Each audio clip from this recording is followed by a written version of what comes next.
más les cuestan. Bueno, comenzamos entonces con esta corrección del TP de la unidad 26, o sea, del sistema respiratorio. Cualquier cosa, obviamente, si tienen alguna duda puntual, me avisan y nos detenemos. La primera pregunta me hablaba de las presiones parciales de oxígeno. Ustedes recuerden que tanto el oxígeno como el dióxido de carbono tenían una presión digamos, en la sangre que llamamos oxigenada y en la sangre desoxigenada o pobremente rica en oxígeno o carboxigenada. Bueno, depende cómo aparece en la bibliografía, pero ustedes siempre tienen que tener en cuenta el recorrido de la hematosis que se hizo en el alvéolo y después del intercambio gaseoso que se hace en los capilares sistémicos.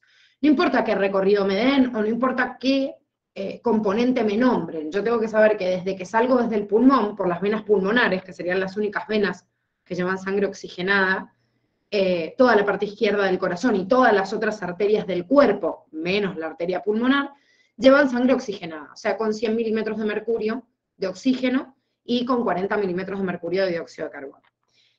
Al revés, en el caso del dióxido de carbono, si yo me fijo en la sangre oxigenada o en la sangre desoxigenada, me voy a fijar en el parámetro en el cual los tejidos desprenden ese dióxido de carbono, o sea, en los capilares sistémicos, y desde ese capilar sistémico, todas las venas del cuerpo, menos las venas pulmonares, y todo el corazón derecho, va a llegar sangre carboxigenada que va a tener poca concentración de oxígeno, o sea, 40 milímetros de mercurio, y de dióxido de carbono 46. Entonces, en base a esos 4 valores que me tengo que acordar y en dónde están distribuidos, acá en este caso puntual me preguntan una arteria, que no es la arteria pulmonar, que sería la excepción, que es la arteria aorta, la vena pulmonar, que es la excepción porque es en donde hay sangre oxigenada, y el alvéolo. Entonces, como me preguntan presión parcial de oxígeno, en todas va a ser 100. ¿Sí? Si yo hago todo el recorrido, me voy a encontrar con que en cualquiera de esos componentes que me están preguntando, ya hubo un intercambio gaseoso para oxigenar la sangre, entonces voy a tener la máxima presión. En la pregunta número 2, teníamos que marcar lo incorrecto con respecto a la mecánica respiratoria. En la inspiración, me dice la primera, la presión positiva pleural se hace más positiva. Si yo tengo un mecanismo de inspiración en el cual yo tengo que generar una presión negativa, como respiramos nosotros, eso es lo que marca la mecánica respiratoria, yo tengo que generar una presión inversa. O sea, no es que la inspiración, o sea, en la pleura, se va a hacer más positiva, sino que no es positiva y se hace más positiva, sino que es positiva y se vuelve negativa debido a que en los alvéolos está pasando lo opuesto. Siempre si yo miro la presión que hay en la pleura con respecto a lo que hay dentro del alvéolo es inverso, de la misma forma que si yo veo la presión que hay dentro de la cavidad torácica con respecto a la cavidad pulmonar, que es lo que abdominal, perdón, que es lo que me pregunta en una de las consignas más abajo, ¿sí? Entonces, está mal esta primera opción porque me dice que es positiva y se hace más positiva. Sin embargo, en la B me dice, en la inspiración la presión abdominal aumenta. ¿Por qué aumenta la presión en el abdomen? Porque lo que me separa el pulmón, o sea, la cavidad torácica, de la cavidad abdominal, es el diafragma. Y el diafragma es un músculo inspiratorio que activamente, cuando yo ejerzo una presión sobre ese diafragma para que se contraiga, lo hago descender. Entonces, si lo hago descender, aumento o ensancho el volumen de la cavidad torácica, y al agrandar el volumen de la cavidad torácica, disminuye su presión. Por ende, ¿qué pasa en el abdomen? Todo lo contrario, ¿sí? O sea, no van de la mano, porque nuestro tórax y abdomen están comunicados. Entonces, si un diafragma se tira para abajo y me ensancha la cavidad torácica, obviamente me comprime la abdominal. Entonces, en la inspiración, yo voy a reducir el volumen del abdomen y por ende voy a aumentar la presión, ¿sí? Por eso esta opción es correcta y no la tenían que marcar. La C dice, la contracción del diafragma permite la inspiración y su relajación en la expiración, que está bien y justamente es un mecanismo activo la inspiración y pasivo la expiración porque no estoy contrayendo ningún músculo. Los músculos se contraen durante la inspiración, ya sea el diafragma, los intercostales o si hay algún músculo accesorio, entonces por eso es activo.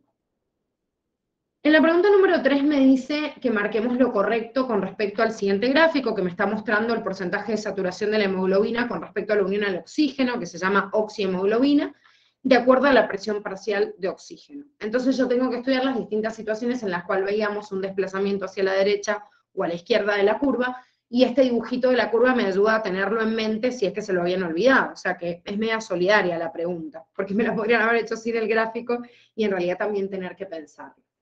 En esta tengo que marcar entonces la que está bien. Fíjense la A, que es la que tenían que marcar, me dice, cuando disminuye el pH, la curva de disociación de la hemoglobina se desplaza hacia la derecha, lo que significa que se entrega oxígeno a los tejidos. Cuando hay un desplazamiento hacia la derecha de la curva, como estamos viendo justamente en esta curva, en una misma presión parcial de oxígeno yo tengo menos porcentaje de saturación del oxígeno. Eso quiere decir que soltó más oxígeno. Por eso digo que se entrega más oxígeno a los tejidos, en este desplazamiento justamente hacia la derecha. Pero me dice disminución del pH. Esto es correcto porque recuerden que cualquier actividad física o cualquier demanda de oxígeno mayor del cuerpo que hace que la curva se desplace justamente a la derecha, tienen que acordarse de varios parámetros que se modifican. Aumenta el dióxido de carbono, aumenta la temperatura, aumenta la concentración de protones, que es lo mismo que decir que disminuye el pH. ¿Sí? Entonces, en esos parámetros yo tengo que ver ese desplazamiento. Como les digo, supuestamente el 2,3-difosfoglicerato es un contenido que no debería entrar porque quedó como anexo, pero bueno, por las dudas nosotros siempre esta información que está como anexo no se las agregamos en los exámenes, pero sí en los TPE evaluatorios para que ustedes lo tengan presente, y el 2,3-difosfoglicerato era un producto de degradación cuando yo estoy consumiendo más ATP. Entonces también aumenta de forma directamente proporcional con el dióxido de carbono y con la temperatura, ¿sí? O sea que también me podrían haber puesto esa variable porque está en la opción D. La B me dice, cuando la temperatura disminuye, la curva se desplaza hacia la izquierda, perfecto, pero me dice implica un mayor aporte de oxígeno a los tejidos. No, si dijimos que el mayor aporte lo logro si me desplazo hacia la derecha y no hacia la izquierda.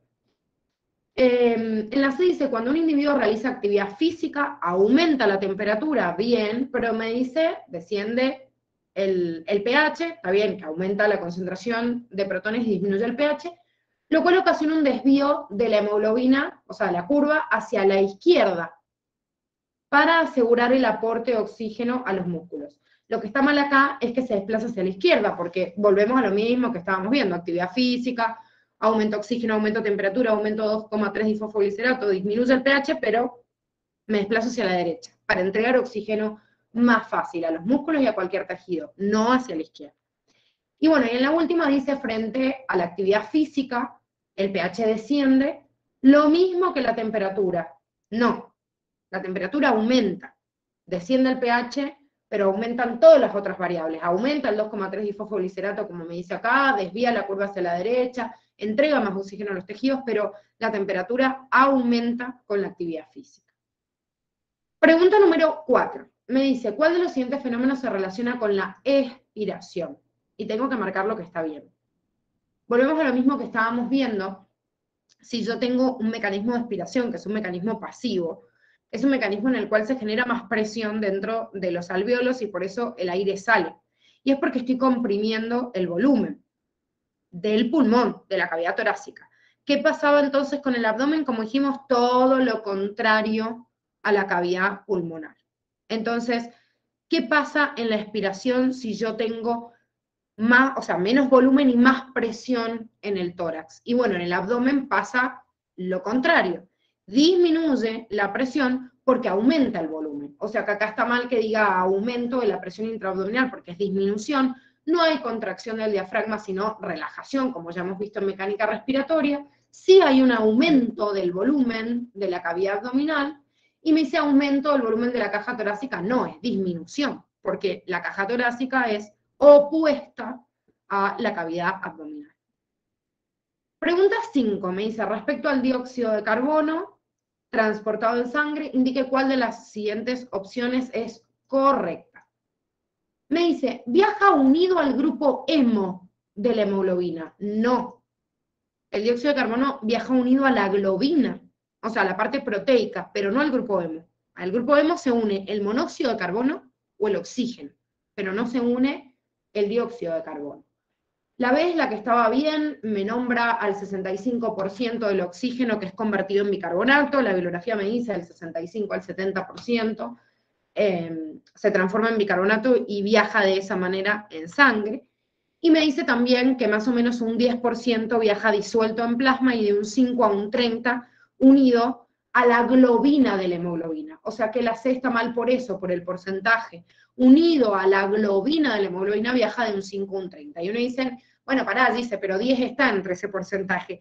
Sí, es verdad, pero bueno, volvemos a lo mismo. Tengo que buscar la más correcta y es mucho más correcta o exacta en el contenido la afirmación que hay en la opción B. De hecho, si yo quiero redondear un contenido en las otras bibliografías donde no aparece este margen de 5 al 30, generalmente se considera más o menos un 20% al 25% que viaja en realidad unido a la hemoglobina, en el componente de la globina, pero no un 10. Un 10 es lo que se disuelve burbujeando en el plasma, el dióxido de carbono solito. Bueno, y después la D me dice que en la arteria aorta hay 0 milímetros de mercurio de dióxido de carbono, y esto no es posible porque en el alvéolo hay un intercambio o hematosis, hay más dióxido de carbono en nuestro cuerpo que en el aire, pero en el aire no hay 0 para que se pueda igualar a 0. Entonces, en el alvéolo nunca va a quedar en 0 el dióxido de carbono. Voy a sacar lo que más puedo, pero el gradiente de concentración me va a indicar que de 46 milímetros de mercurio esto viaje a 40. ¿Sí? O sea, baje un poquito la concentración, pero no a 0, porque debería igualar la concentración con la que hay en el aire y no hay 0%.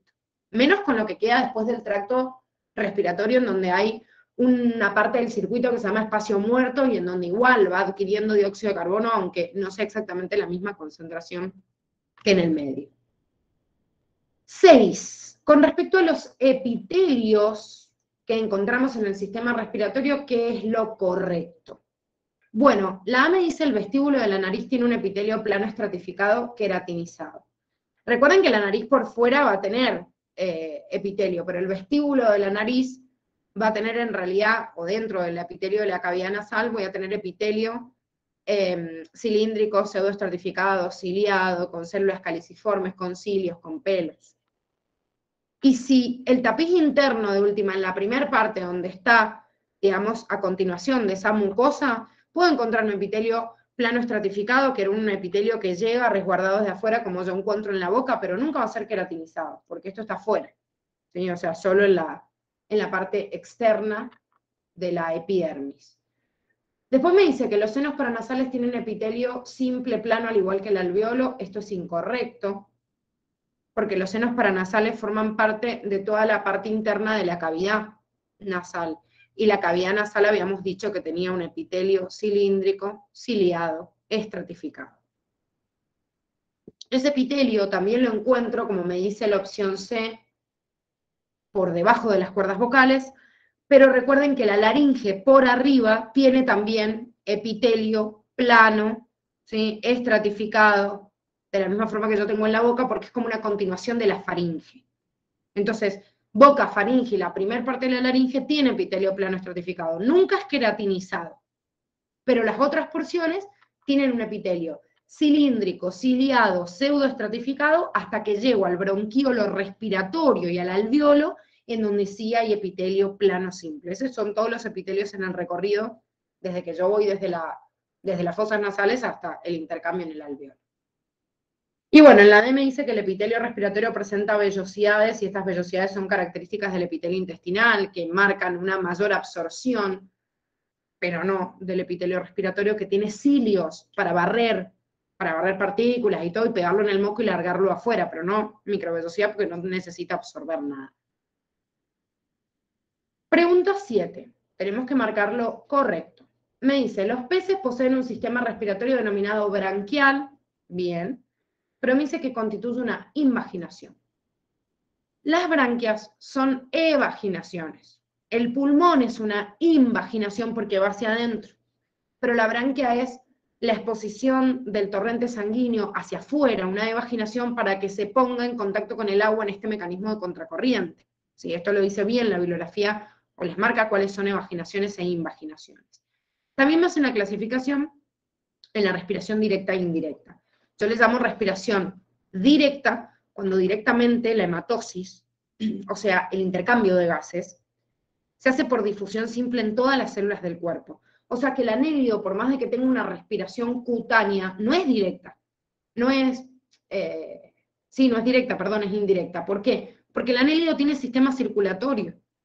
Todo animal que tenga un sistema circulatorio, por más de que la piel sea la que esté respirando, Uno dice, ah, es directo. No, no es directo, porque desde ahí, desde la piel, no llega a todas las partes del cuerpo.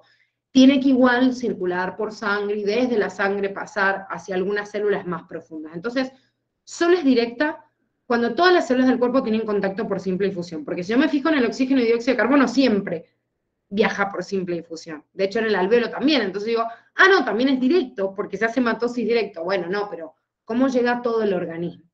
Entonces, las formas de vía que son más chiquititas, una bacteria, un protisto, un hongo, lo que sea, incluso los animales más sencillos, como una esponja, como un pólipo, una medusa, o sea, dentro de los nidarios, tienen respiración directa. Todos los demás son indirectas, aunque tengan respiración cutánea, como en el caso de los anélidos.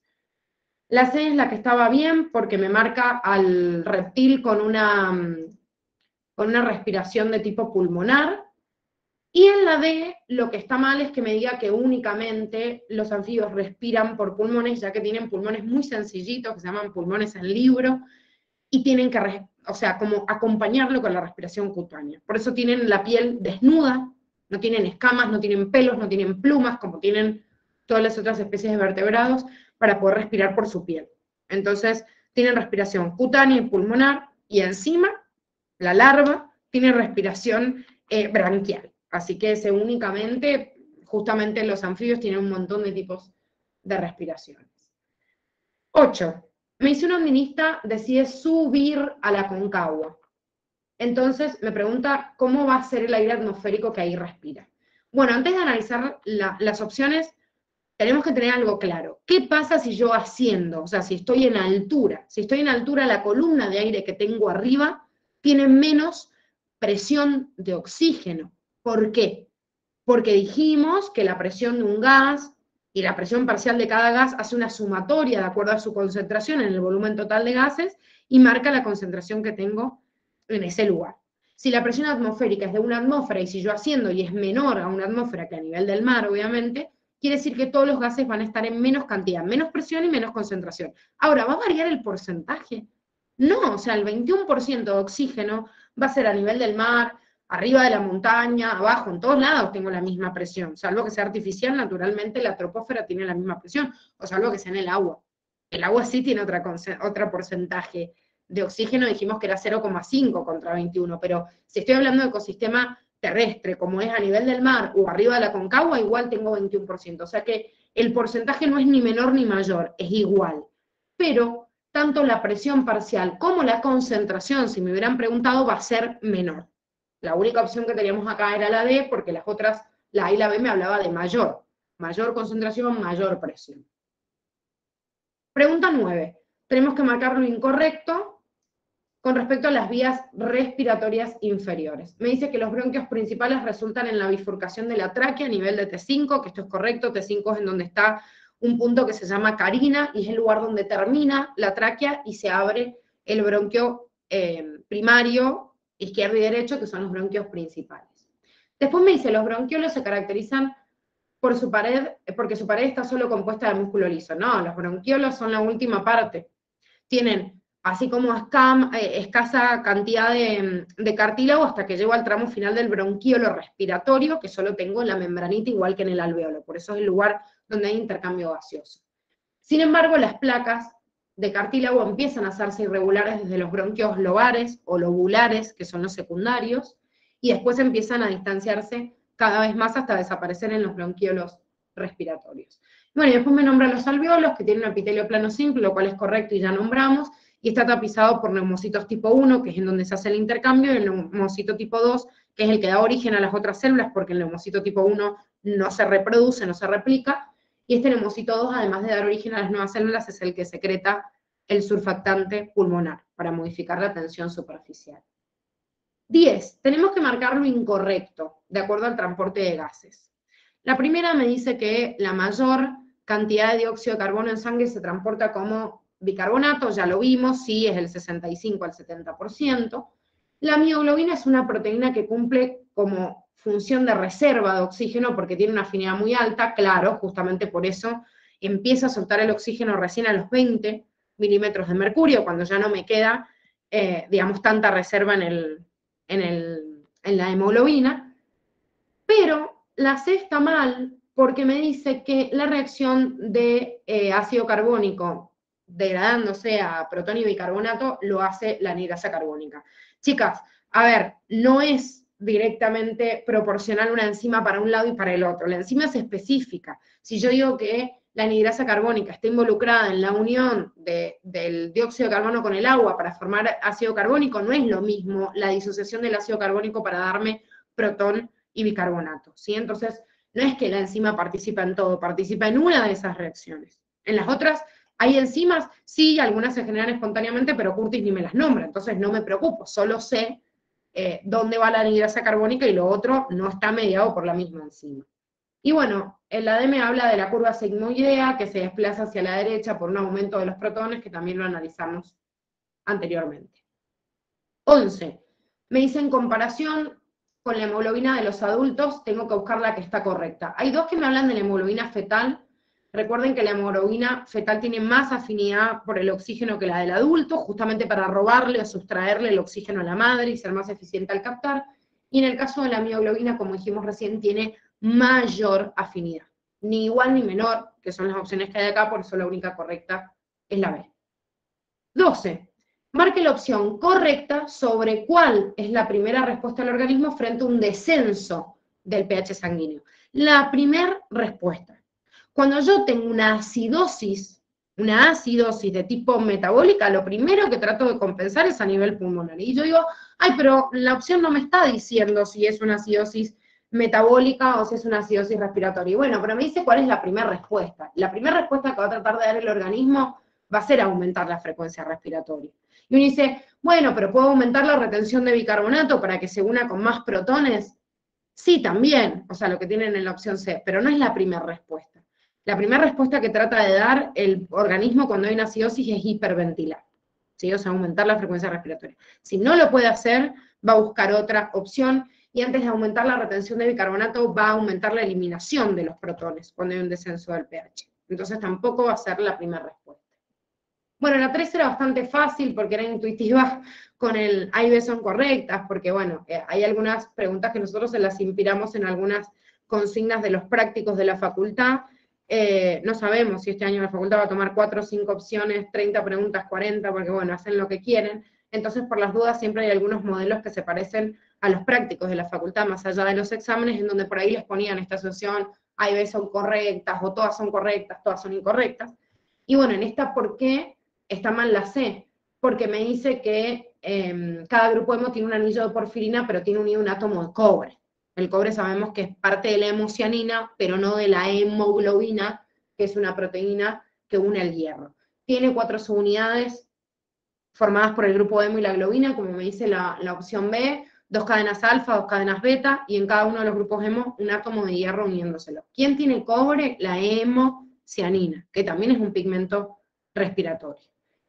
Bueno, en la última, en la 14, me dice que un paciente ingirió una concentración elevada de ácido acetilsalicílico, o sea, se intoxicó con aspirina, o los niños, como los niños se intoxican con las aspirinetas, que se la mandan cual tableta de caramelos, o sea, que es bastante común. ¿Y qué es lo primero? O sea, la primera respuesta compensatoria que puedo encontrar. Dijimos recién, tengo acidosis metabólica, lo primero que lee el cuerpo es tratar de compensarlo e hiperventila. Ojo cómo les reacten las opciones. Me habla de respuesta compensatoria, dice, se presenta una hiperventilación que disminuye la presión de dióxido de carbono. Bien, me podrían haber dicho también, en base a esta intoxicación, hay una elevada presión de dióxido de carbono, por lo cual la persona empieza a hiperventilar. Y también está correcto. Digo, pero para, ¿aumenta o disminuye? Chicos, una cosa es el estímulo y otra cosa es la respuesta. Si yo estoy hiperventilando es porque primero mi bulbo raquídeo leyó que había más dióxido de carbono del que debía haber. ¿Por qué hay más dióxido de carbono? Porque los protones que exceden se combinan naturalmente en la sangre con el bicarbonato. Entonces, al leer la disminución del pH y al leer el aumento del dióxido de carbono por los quimiorreceptores periféricos y centrales, ¿qué hace el sistema nervioso autónomo? Aumenta la frecuencia respiratoria. Entonces, depende cómo me lo redacten, ese estímulo o respuesta. ¿Cuál es el estímulo? El aumento de la concentración de protones. ¿Qué lleva ese aumento de concentración de protones? Un aumento de la PCO2. ¿Cuál es mi respuesta compensatoria? Hiperventilo. ¿Y qué hago hiperventilando? Disminuyo la PCO2 y por ende al disminuir la PCO2 permito disminuir la concentración de protones y por ende aumentar el pH. ¿Sí? Hemos ido bastante rapiditos porque, bueno, quería alcanzar a corregirlo todo, pero díganme si quedó alguna duda. Por mi parte, no. No, Giselle. ¿Cuándo Bueno, rendiríamos esto y digestivo? no, digestivo lo rinden solito, no lo rinden con esto. Esta unidad entra con sistema excretor, o sea, rinden